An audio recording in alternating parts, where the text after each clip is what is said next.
selamat berjumpa kembali dalam ibadah minggu di GKJ Brayat Kinasih. Kiranya dalam ibadah ini ibu bapak dan saudara-saudara beserta keluarga berada dalam situasi yang baik dan juga sehat. Pada minggu ini kita akan bersama-sama memulai ibadah, dan mari kita ambil waktu teduh sejenak.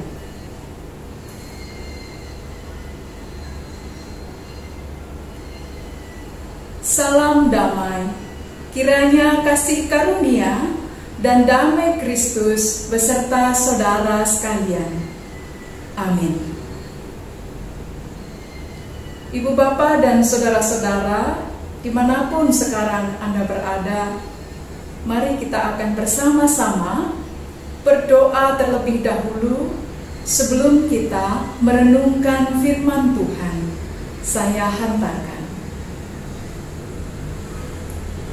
Dalam rahmat-Mu, kami menaruh rasa percaya dan mohon, kiranya Dikau sendiri ya Allah, yang senantiasa menuntun dan mengarahkan jalan kehidupan kami.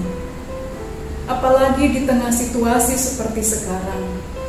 Sungguh, dunia sedang sakit, dan ada banyak orang mengeluh karena sakit.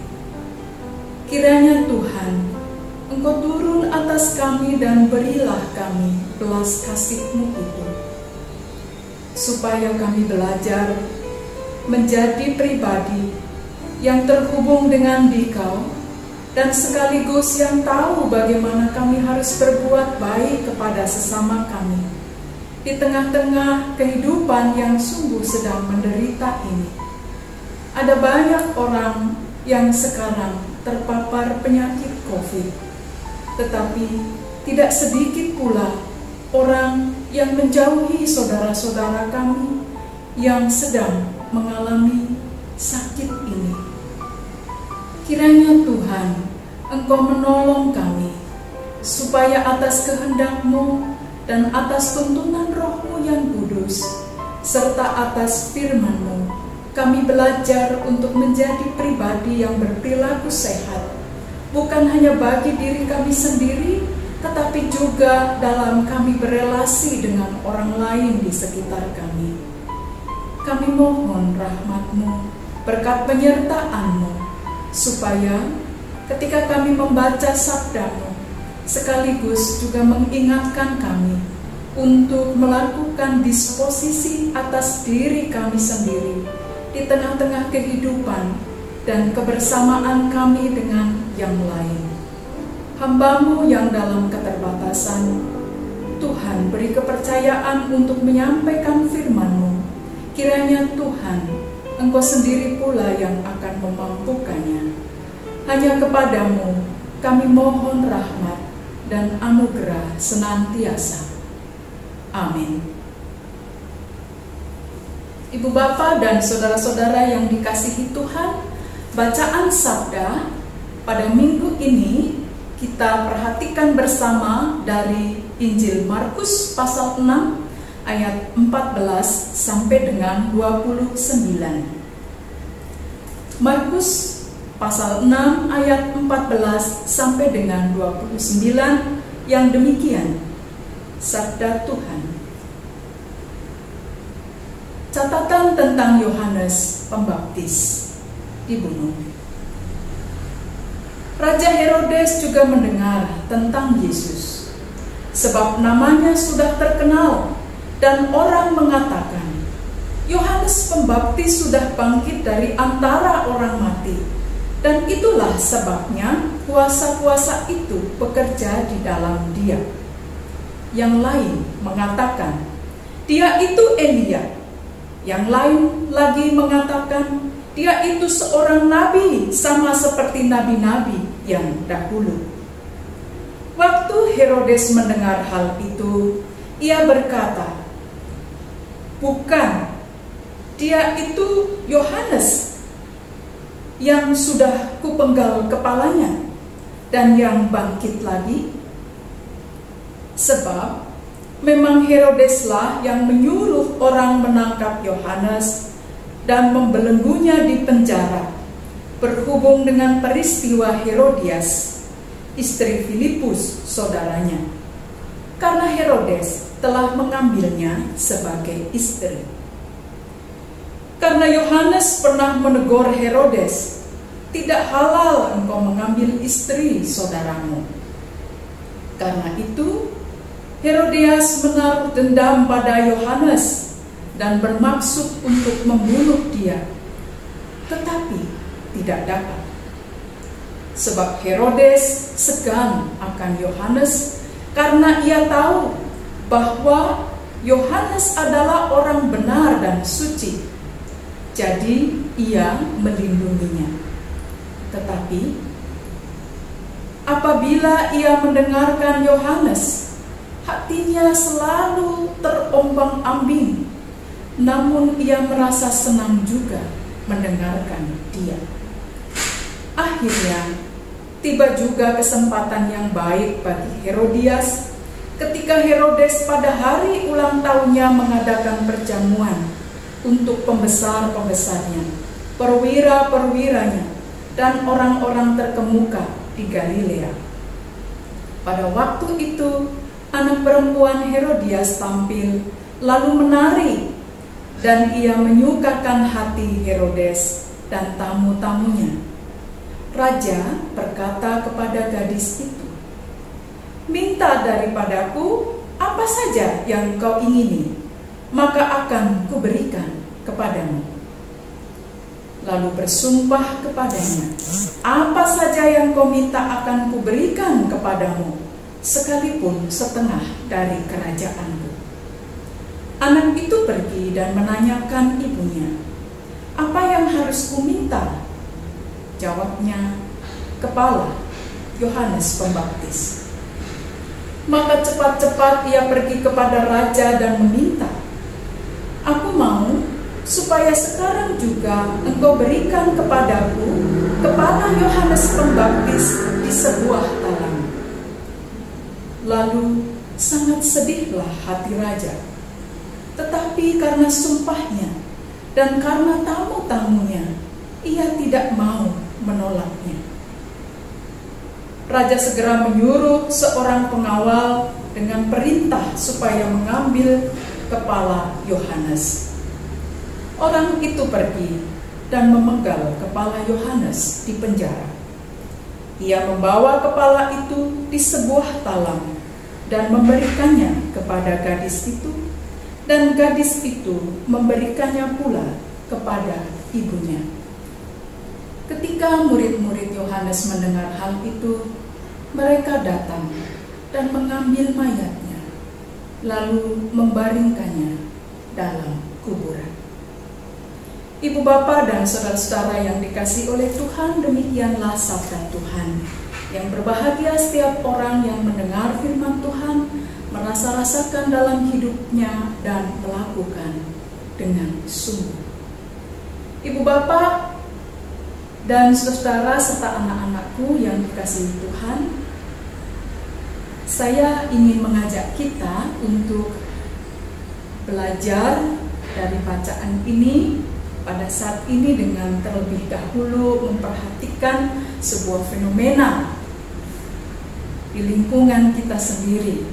Ada istilah yang sekarang sedang ngetren untuk menyebutkan sikap seseorang yang seringkali ia menjadi masalah atau dalam tanda petik dianggap menjadi penyakit di dalam kehidupan berelasi sosial maupun dalam hidup bersama, entah itu di masyarakat, bahkan juga dalam lingkup yang lebih luas mungkin dalam kehidupan berbangsa dan bernegara. Bapak, Ibu, dan saudara-saudara barangkali pernah mendengar istilah toxic people atau orang-orang yang dalam tanda petik dianggap bisa meracuni atau bisa menjadi racun di dalam kehidupan. Toxic people yakni sebutan untuk mereka yang suka menyusahkan dan merugikan orang lain, baik itu secara fisik dengan tindakan kekerasan maupun secara mental atau psikis. Nah, barangkali kemudian kita bertanya, apa saja ya ciri-ciri orang yang masuk dalam kategori toxic people ini? Ada yang mengatakan setidaknya ada 5 ciri orang yang masuk dalam klasifikasi toxic people.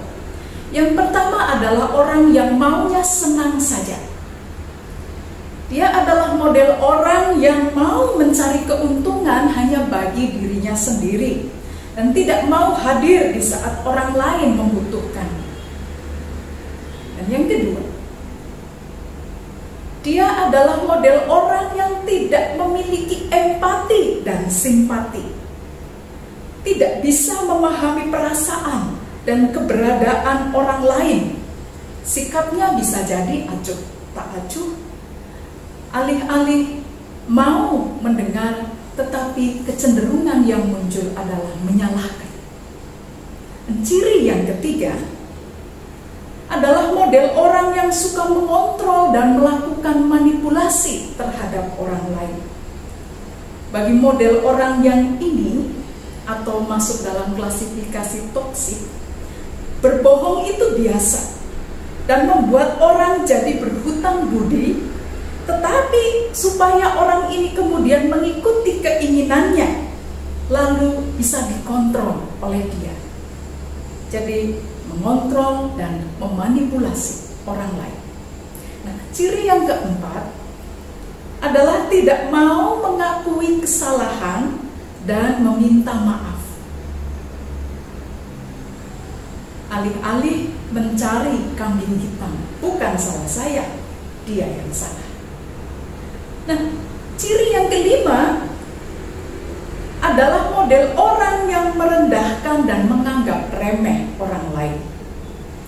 Jika sampai pada titik di mana model orang ini kemudian mencapai prestasi terbaik, memiliki kewenangan dan kekuasaan penuh atas sebuah tanggung jawab, maka kecenderungannya dia akan melupakan bahwa ada orang lain yang membantunya menjadi berhasil, dan kemudian menganggap orang lain itu kemampuannya seketika lebih rendah daripada dirinya. Nah, ibu bapak dan saudara-saudara, itulah ciri-ciri orang yang dikatakan memiliki kecenderungan sebagai toxic atau toxic people. Mari kita coba belajar dari tema kita pada minggu ini, yakni setia pada kehendaknya. Izinkan saya meletakkan tanda kutip pada kalimat setia pada kehendak dan menaruh keterangannya dalam kurung. Ya, dan katanya ini sebenarnya adalah ditulis dalam cetakan besar, berarti itu merujuk kepada Allah yang tinggi, setia kepada kehendaknya, tetapi kemudian ada tanda tanya besar di belakangnya. Hal ini saya maksudkan supaya kita mencoba melihat, sebab bacaan kita cukup menarik, dan kita akan melihat konsep setia atau bagaimana cara orang memahami setia pada kehendak, dan itu berhubungan dengan diri sendiri. Lalu yang kedua, kehendak yang berhubungan dengan Allah atau mematuhi apa yang Allah mau dalam hidupnya. Untuk itu mari kita coba belajar, kita perhatikan teks kita pada hari ini, narasi tentang bagaimana Herodes, bagaimana Yohanes Pembaptis, dan bagaimana istri Herodes. Yang pertama, kita akan belajar dari model setianya Herodes kepada istrinya Herodias, yang adalah istri Filipus, saudaranya. Setianya Herodes pada istrinya itu ternyata bisa membunuh karakter bijaknya sebagai seorang pemimpin kerajaan. Ibu bapak dan saudara-saudara, ketika Herodes dikelilingi dan mendengarkan orang yang membawa dalam dirinya rasa sakit hati, rasa dendam, kebencian, dan amarah maka ia sendiri kemudian menjadi teracuni, bahkan setuju untuk bertindak tega dan membunuh. Apalagi membunuh orang yang benar. Hati yang bijak bisa hilang manakala ambisi dan keinginan diri sendiri kemudian mengambil alih kendali besar di dalam hidupnya. Betapa tidak, lantaran Yohanes Pembaptis pernah menegur Herodes atas perbuatannya mengambil istri Filipus saudaranya, lalu mengatakan, Herodes, tidak halal kamu mengambil istri saudaramu. Herodes menjadi terganggu karena perkataannya, tetapi sebenarnya dia tahu bahwa tindakannya itu salah. Mengambil istri Filipus itu keliru, dia tahu, dan Yohanes benar dengan menegur dia.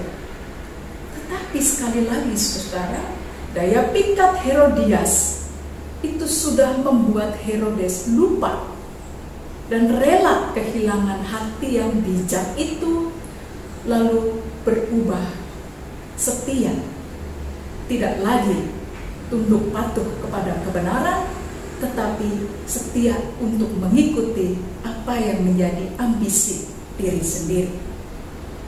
Nampaknya Herodes merasa galau, hatinya terganggu. Di satu sisi, saya menduga ada rasa menyesal di dalam diri Herodes. Tetapi amarah, sakit hati, dan hasrat balas dendam yang ada di dalam hati Herodias, sang istri yang begitu kuat, itulah kemudian Herodias mencoba melakukan manipulasi, mengontrol Herodes supaya pada akhirnya mau untuk membunuh Yohanes Pembaptis.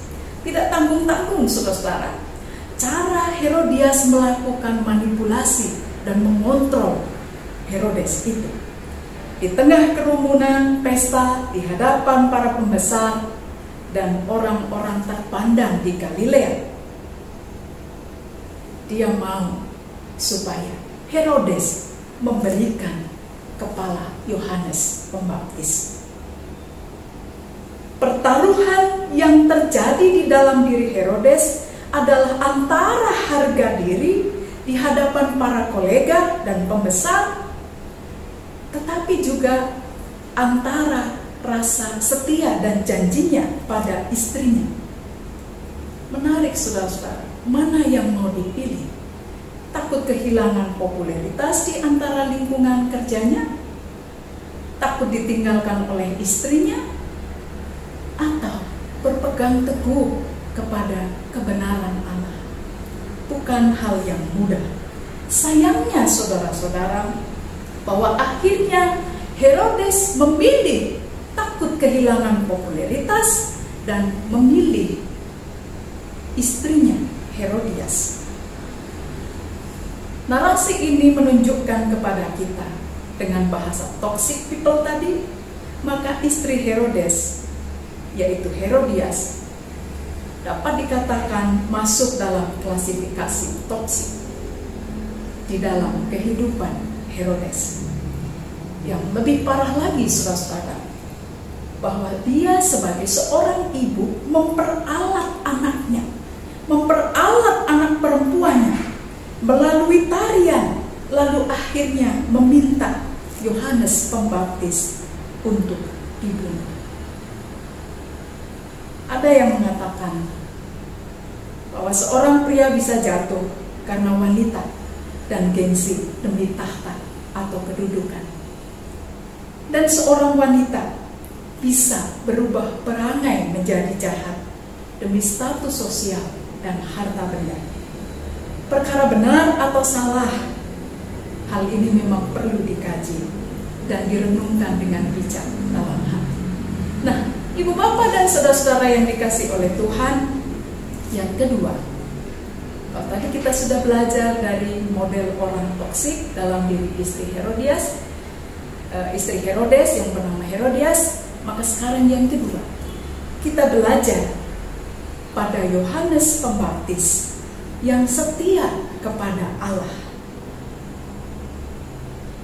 Yohanes menyerukan, bertobatlah dan berilah dirimu dibaptis, percayalah kepada Allah. Yohanes menyerukan bahwa akan datang orang yang lebih besar daripada dirinya. Dan Yohanes menyerukan supaya setiap orang hidup dalam kebenaran dan mengikuti kehendak Allah. Mengikuti apa yang baik sebagaimana diatur dalam aturan Taurat, hidup dalam ketertiban dan beribadah. Dan hal itu sungguh-sungguh dikukuhi, dijalani dengan setia sampai kematian menjemputnya. Ibu bapak, ada catatan penting yang menarik menurut saya, bahwa teks diawali dengan keterangan tentang Yesus yang berkarya setelah kematian Yohanes Pembaptis.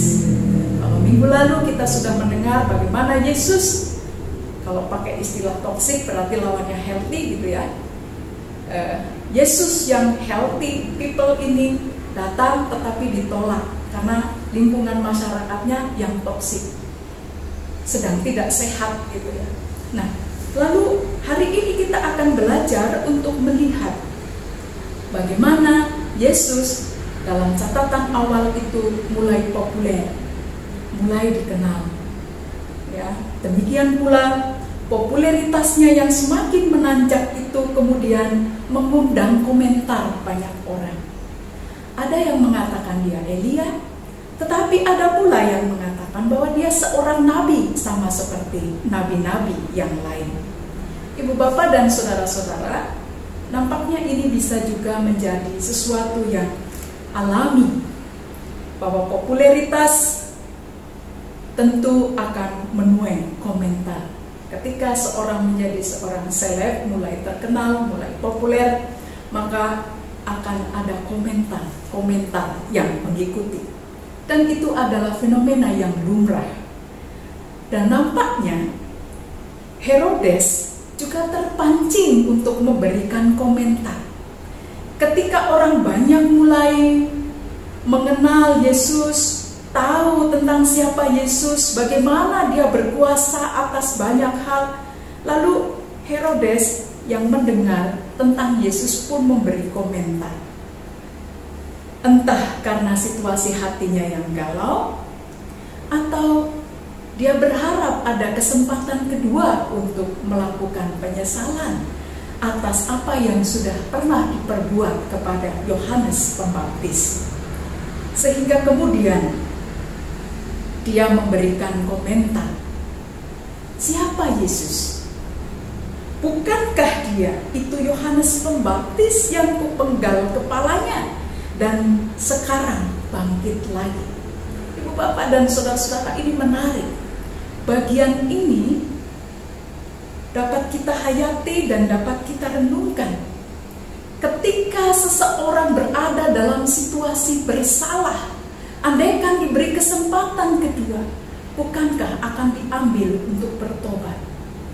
Tetapi nampaknya Herodes tahu bahwa itu tidak mungkin terjadi. Sehingga dia mencoba di dalam kegalauannya itu antara berharap bahwa itu Yohanes Pembaptis ataukah betul yang lain. Saudara-saudara, tetapi yang mau kita lihat adalah soal pengakuan otentik dari Herodes. Ayat 16 menandaskan bahwa disitulah Yohanes Pembaptis kemudian mengaku bahwa benar dialah yang melakukan tindak pembunuhan itu. Benar bahwa dialah yang kemudian memilih mengikuti istrinya menghabisi Yohanes Pembaptis. Yang jelas, Yesus bukan Yohanes Pembaptis, tetapi keduanya adalah healthy people. Orang yang berpikir sehat, orang yang bertindak waras di tengah situasi masyarakat yang sakit. Mereka, Yohanes dan Yesus, menjadi contoh figur orang yang setia kepada kehendak Allah. Bapak, Ibu, dan saudara-saudara yang dikasihi oleh Tuhan, di tengah situasi yang memuncak dalam krisis kemanusiaan akibat pandemi ini, kita diajak untuk terus belajar menjadi umat yang setia pada kehendak Allah dengan meneladani sikap Yohanes Pembaptis dan juga Yesus. Setidaknya kita didorong untuk memilih menjadi model orang yang healthy people. Bukan hanya menjaga tubuh kita sendiri sehat secara fisik, tetapi juga sikap mental kita, pikiran kita, perasaan kita, bela rasa kita, dan empati kita terhadap situasi dan keadaan di sekitar kita yang makin hari terasa makin memburuk.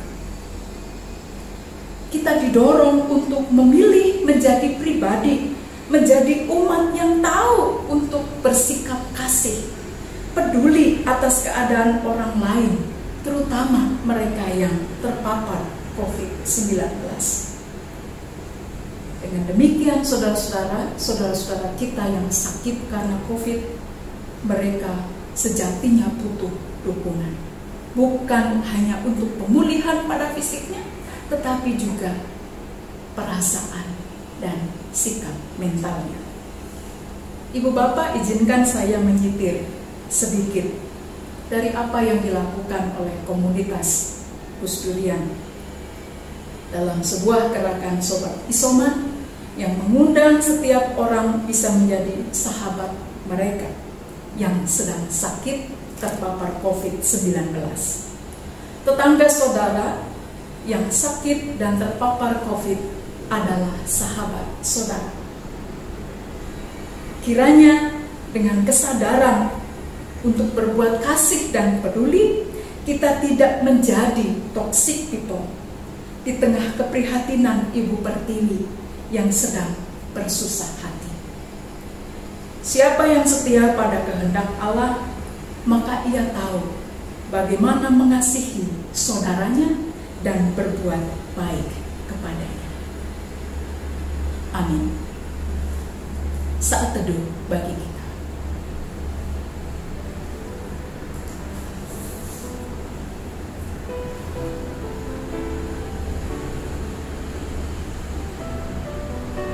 Ya Tuhan, kepadamu kami berlindung, kepadamu kami berharap, kepadamu kami percaya. Engkaulah sumber segala pertolongan. Engkau setia bahkan ketika kami tidak setia kepadamu. Engkau senantiasa baik kepada kami bahkan ketika kami berbuat curang kepada orang lain. Dan Engkau Allah yang tidak pernah berubah setia. Engkau mengasihi kami jauh lebih besar dibanding segala pelanggaran dan dosa yang kami perbuat.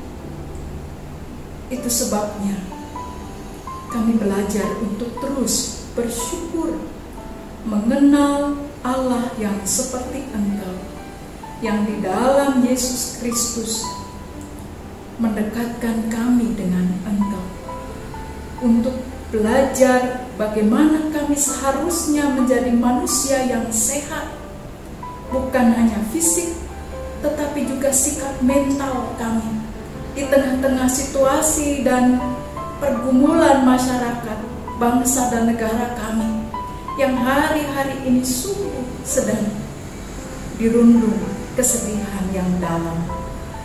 Ada banyak orang yang menderita karena terpapar COVID-19, mengalami kepedihan dan kesedihan oleh karena ada anggota keluarganya yang harus mengalami kematian. Tetapi sekaligus juga perasaan terasing dan ditolak di tengah masyarakat ketika harus menjalani masa-masa isolasi. Ya Kristus Tuhan kami, bantulah kami untuk memilih menjadi pribadi yang sehat, supaya kami mengerti bagaimana cara kami berperilaku setia kepada Dikau untuk mengasihi dan berbuat baik kepada orang yang ada dalam jangkauan kami, kepada saudara kami yang terdekat. Bantulah kami ya Allah, supaya kami mampu melawan ego kami, mengalahkan ambisi dan keinginan diri kami sendiri, dan belajar mendengar maksud-Mu untuk kami lebih mengasihi orang lain. Kami mohon kepadamu ya Allah, di dalam Kristus Yesus yang sudah mengajarkan kita berdoa. Bapa kami yang di sorga, dikuduskanlah nama-Mu, datanglah kerajaan-Mu, jadilah kehendak-Mu di bumi seperti di sorga. Berikanlah kami pada hari ini makanan kami yang secukupnya, dan ampunilah kami akan kesalahan kami, seperti kami juga mengampuni orang yang bersalah kepada kami. Dan janganlah membawa kami ke dalam pencobaan, tetapi lepaskanlah kami daripada yang jahat. Karena Engkaulah yang mempunyai kerajaan dan kuasa dan kemuliaan sampai selama-lamanya. Amin. Ibu bapa dan saudara-saudara serta anak-anakku yang dikasihi oleh Tuhan, mari kita bersama-sama melanjutkan kehidupan kita, menjalani kehidupan kita dengan setia pada Tuhan, apapun keadaan dan situasi hidup kita. Sebab Allah turut bekerja dalam segala sesuatu untuk mendatangkan kebaikan bagi orang yang percaya kepadanya. Terimalah berkat Tuhan. Tuhan memberkati engkau dan melindungi engkau. Tuhan menyinari engkau dengan wajah-Nya dan memberi engkau kasih karunia. Tuhan menghadapkan wajah-Nya kepadamu dan memberi engkau damai sejahtera. Amin. Selamat hari Minggu. Tuhan memberkati.